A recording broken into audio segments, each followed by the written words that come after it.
I can't go to population. I'm in really bad standing with my ex gang. And so I obviously was going to ask, Yeah. you're in orange. Yes. Is that because of disciplinaries, safety issues, or both? Safety. Okay. Yeah. And so it sounds like you, I'm guessing, dropped out of your gang. Well, yeah, I have really bad name with like the Polynesians, and it's just a really bad situation for me. I'm really not safe in Utah anymore, so that's another reason why I want to leave. I mean, I had my jaw broken April 10th of last year, 2 days after when I went to jail. So I had my jaw wired shut. I was in the infirmary for like 3 months. So if I go back to population, I'm sure the same thing will happen again. So I'm not trying to be in that situation. We are about to watch the parole hearing of a Utah man who has a full term date of 2035. So, will Utah let him out 9 years early? I'll let you know the results at the end. So do you feel prepared to go forward to today's hearing? Yes, ma'am. Okay. Are there any errors or corrections I should know about in that blue disclosure packet before we begin today? No, everything's good. Okay. So just to kind of tell you how today's going to go, sir. We're going to go over procedurally how we got to this hearing. We'll go over any background questions I have, institutional behavior and programming, if you were released, what that would look like. And then at the end of the hearing, if you have further questions or comments, let me know. Okay. So it looks like I show a parole violation hearing occurred in June of last year. The board accepted your admission to allegations 1 through 3. No contest plea to allegation number 4 and scheduled a rehearing for now, with the expectation that you complete residential substance use treatment. Does that sound procedurally correct? Yes, ma'am. Okay, so we'll talk about some of that today. Okay. Regarding your last parole, I show that you paroled on March 7th, 2023. The warrant was issued on April 7th of 2023. On April 6th, you checked out of Nuke. Your GPS was taken off. You were declared a walk away. On April 9th, officers were dispatched to a parking lot of a local business to address a domestic violence situation. Mr. Willis had been the aggressor in the incident, and he had a small amount of blood on his face. The other individual had likely fought back against Mr. Willis. He was a fugitive. He had a fugitive warrant. An officer located Suboxone on him at the jail. Is that an accurate description of your last parole? Yes, ma'am. Anything you want to say about your last parole? Yes, ma'am. I had just made a stupid mistake. What was when you say a mistake, what do you say is your mistake? Just not thinking like an adult, thinking childish, really, I should say. Instead of going back to Nuke, I know I was like past the 15-hour mark at work and I was already on thin ice. So instead of calling them and letting them know what's really going on at work, I decided to leave and just make a really bad mistake decision. So Were you using? yes, I was. What Yeah. were you using? I started smoking the fentanyl pills like a week before I took off. So And then this domestic violence situation, tell me about this, with who was the, it's really embarrassing. It's honestly an ex-girlfriend of mine. We were arguing and the only I hurt myself. Like I was hitting myself in the face, to be real. But I never put hands on her and she never put hands on me. That's the reason I had blood on my face, is because I was hitting myself. I was losing my mind. Just kind of. when you say you were losing your mind, why were you losing? Well, because I just took off and I had forgot. Like I made a promise to my son. I wanted to see my son, and I was just really upset. And I was high and just not thinking correctly in the moment. And we got into an argument, and it just got really loud verbally, and the police were called. So they pulled up. So obviously that's a really short parole, right? I mean, Yes. month, right? So Yes. kind of tell me how things would be the same or different now, because that this is your third parole, right? So you've had Yes. you had some prior paroles, so Yes, ma'am. I guess I'm guessing you want things differently now, right? Yes, ma'am. Absolutely. And why is that, and how would that be? Well, I finally got back in contact with my mother and built a really good relationship with her. And so we've kind of come up with a plan. She lives in Spokane, Washington, and I believe if I interstate compact out there, I believe it'd be really good for me. I have a baby here. He's 3 years old. I don't want to leave him behind, but before I can help him, I have to help myself, right? So I think it'd be best if I go to Spokane, Washington, and get myself right, and then I can get visitation with him later on down the road. My mother wants me to complete a rehab out here before I go out there, and so I got a letter of acceptance to Valley Mental Health Epic Residential Abuse 4 to 6 month program. Here's the letter right here. And I'll have the sergeant make Okay. a copy of that. Okay, thank you. And so, yeah, I got in touch with them, and they said as soon as I get a date or anything like that, then they'll have a bed ready for me. So, And I think that's very good. That it sounds like you've looked into treatment, that you're already taking proactive steps. Yeah. That's good. can I say one more thing? I'm sorry. for it. The reason I wasn't able to do any substance abuse program at the prison is because I can't go to population. I'm in really bad standing with my ex gang. And so I obviously was gonna ask, Yeah. you're in Orange. Yes. Is that because of disciplinaries, safety issues, or both? Safety. Okay. Yeah. And so it sounds like I'm guessing, dropped out of your gang. Well, yeah, I have a bad name with like the Polynesians, and it's just a really bad situation for me. I'm really not safe in Utah anymore, so that's another reason why I want to leave. I mean, I had my jaw broken April 10th of last year, 2 days after when I went to jail. So I had my jaw wired shut. I was in the infirmary for like 3 months. So if I go back to population, I'm sure the same thing will happen again. So I'm not trying to be in that situation. When did you drop out of your gang, sir? 2021.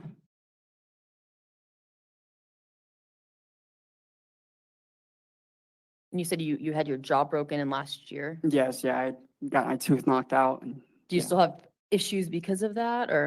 A little bit. I have metal plates in my chin and right here, and sometimes when I eat, it kind of grinds a little bit. But other than that, it healed pretty well. Okay. So So you talked about substance use being something that was a contributing factor to maybe having issues on your last parole. Yes. Is that accurate? yes, ma'am. So how would you describe your current attitude towards substances? I'm just honestly, I'm fed up. I've been doing this for too long. I'm 27 years old now. I'm grown. I'm a man now, so it's just time to put away childish things. And I think I understand why people get high if they have like mental trouble, but that's just not the correct route to go. There's better things.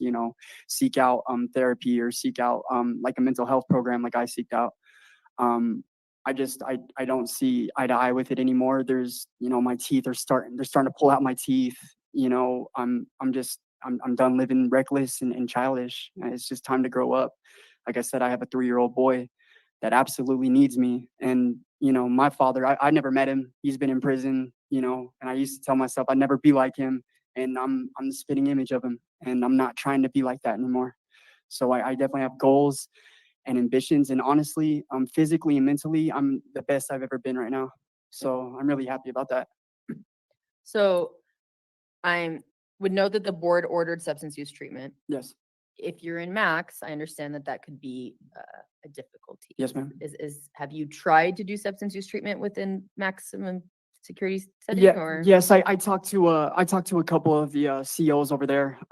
We talked about. I know there was a substance abuse treatment in Cache County, but there was also a safety situation with going out there too, with a certain Polynesian out there. So it's been really rough trying to get into something.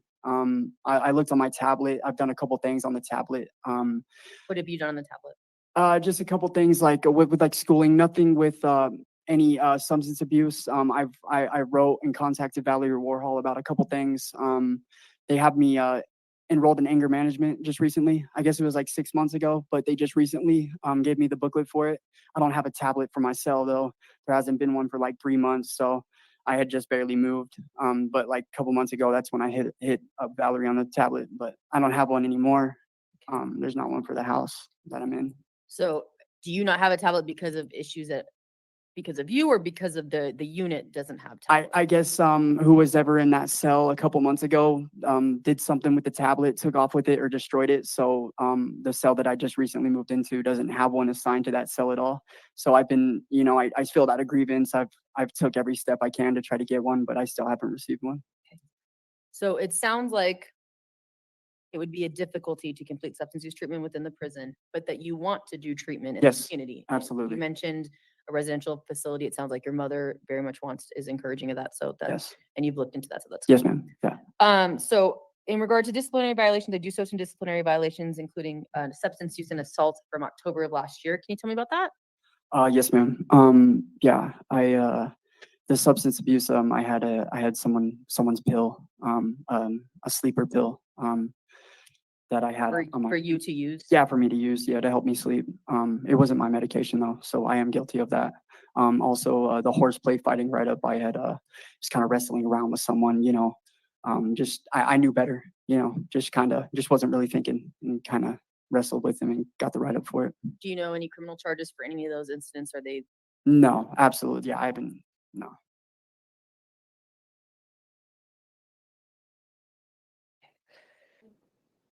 all right, sir? Just so I'm not going to go over your current offenses for which you're incarcerated, but just going over your criminal history in general. I show an assault case from Texas of a family member. Can you tell me about that? Yes, ma'am. Yeah. Back in 2017, me and an ex-girlfriend had decided to go to Texas to live with a friend, to try to get away from everything in Utah. And we just got into like a domestic violence dispute.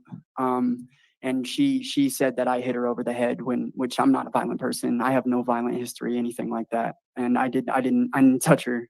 But she wanted to put me in jail so that she could come back to Utah, and leave me out there. So that was the case. And I just left Texas and came back here, like a month later. Do you have any contact with this individual? No, now? no, absolutely not. Not at all. Yeah, I haven't talked to her since 2017. Okay. So, In regards to your board packet, you kind of already talked about it. You would like to go to the EPIC program yes, ma'am. and work as a waiter. It sounds like initially EPIC program, then move to Washington. Yes, ma'am. Yes. In regards to an interstate compact, there's a fee. From my understanding, I think it's $50. Okay. There's a process. So if you are given a parole, it sounds like initially you want to go to the EPIC program, but I would start, getting that ball rolling. Okay. Just because there is a certain things you have to do, right? Yes. But I'm not saying you're going to be granted parole, but I would just note if you are So, granted parole, okay. to look into that process. Okay. Thank you. I also received a letter of acceptance to First Step. I guess, is that something else you were looking into, or? When was this? I have to admit, I don't have the date in front of me, so maybe it's from a prior. Okay. It's probably for my first parole. I paroled over there in 2022 January. So have you done EPIC before? I've been Epic one time in 2020. And did you like it? Yeah, it's great. It's a really good program. It's a good environment. Out of all the programs I've been to, I like it the most. So, All right, so those are all of my questions. From here, I'm a hearing officer. The board ultimately decides. They're made Okay. up of 5 members. 3 of them have to come to one decision. That's the decision of the board. Should get that in writing within 2 to 4 weeks. Okay. Okay, so I have the results for you. Ready? You might want to take a guess. Do you think Utah paroled him or not? The answer is yes, they did. They said that they are going to parole him effective November 12th, 2024. Now let's run down what happened. So he he was paroled March 7th of 2023 originally. He got revoked exactly a month later, or I should say they put a warrant for his arrest exactly a month later, April 7th. On April 9th, they caught him and he was revoked. Then what the board said at his revocation hearing, so he would have had a parole revocation hearing. We've covered many of those. If you want to see them, it's in a playlist.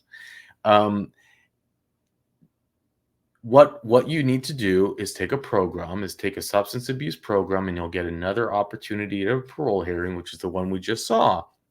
And then we'll make a decision then. Now, he shows up to his parole hearing not having taken that program.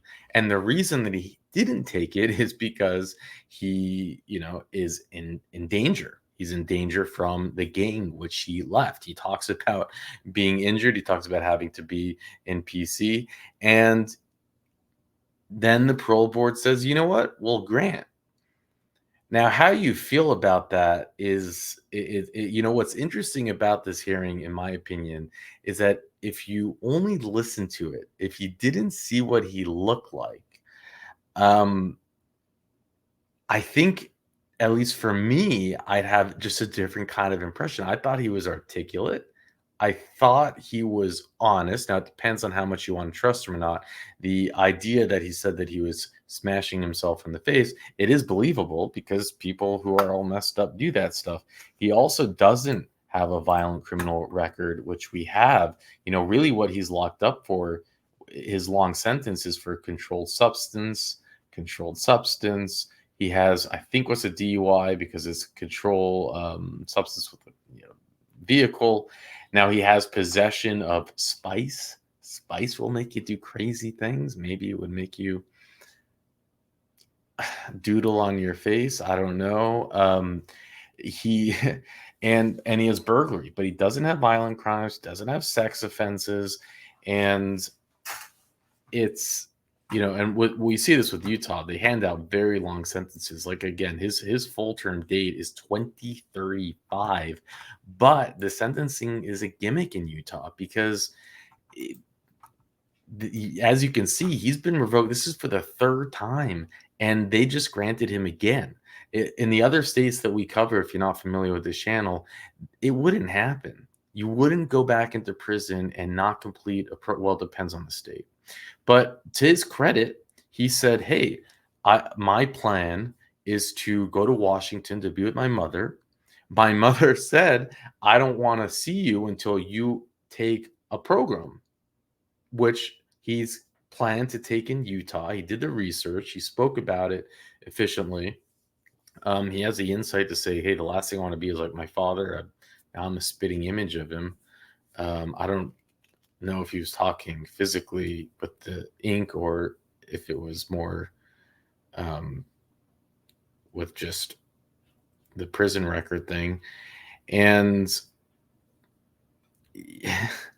in that sense, I am rooting for him. I hope we don't see him again. Now, if he does mess up, we will see him again at another revocation hearing. And last time it took just a month.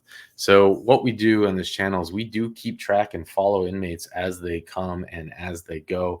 And if he does show up in a month, we're going to play it for you. So make sure to like and hit the notification bell. Now, something that we've learned about Utah by watching it is that it does seem to be one of the most dangerous prisons. And someone did comment on this channel that it's the third most dangerous prison in America, something that I really wasn't so familiar with. And I'll play a short clip from you, a news clip, talking about a $1 billion prison that Utah just built and how it's understaffed and highly dangerous. So, but it's interesting because other prisons like Angola out of Louisiana, which we cover, did have a reputation of being incredibly dangerous and now appears not to be that way, from what we see at least, or at least in comparison to this prison. Let's jump in. Utah's new prison cost taxpayers more than $1 billion, yet a scathing new audit shows the new facility has been unsafe and still isn't being used as intended. Our investigative team has been asking questions about safety and staffing. And tonight, after being granted unprecedented access, KSL investigator Daniela Rivera takes us inside this new prison with a look at what is being done to fix it and its new problems. I've always wanted to be a part of law enforcement. Outside of Utah, Miranisa Folk says she was discouraged from applying. Because I'm a woman and I'm small. Here in Utah, she decided to go for it. Folk now plays a critical role in keeping Utah's new prison functioning. It is draining, it is tiring. Wearing multiple hats and picking up mandatory overtime shifts. We're patiently waiting for more staff to come in. Until then, we just have to do what we can and keep our buildings running.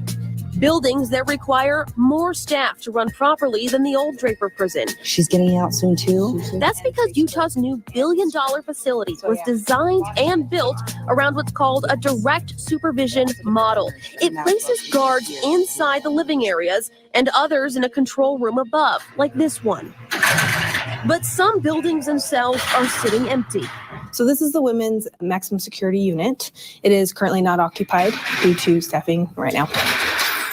A scathing legislative audit found despite knowing about a recruitment and retention problem years in advance, prior corrections administrators failed to plan accordingly.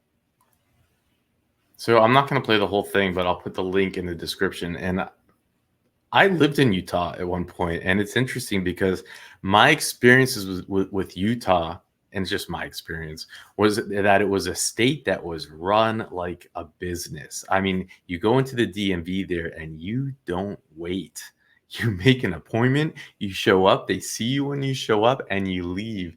And unlike other states, I don't know, with DMVs where you have to wait for 3 or 4 hours. And it's interesting to see that they would have completely failed in this prison endeavor, $1 billion. And meanwhile, you have, again, Department of Corrections. if you actually can't control the prison where someone is supposed to be rehabilitated, but they're in protective custody, so they can't take the program which the board ordered them to take, and now you're releasing them back into the street, and that just doesn't make any sense. And they're releasing him so he can take a program on the outside himself. That's a broken system. I mean, we're looking at a broken system, and this might be a part of exposing it, because most people until now haven't seen any Utah parole hearings. So anyways, if you want to keep track and support the channel, hit the like, do the subscribe thing, and we'll continue to roll out more and more parole hearings. Thank you, Richard, for providing the information as always. And with that, I'll let you go.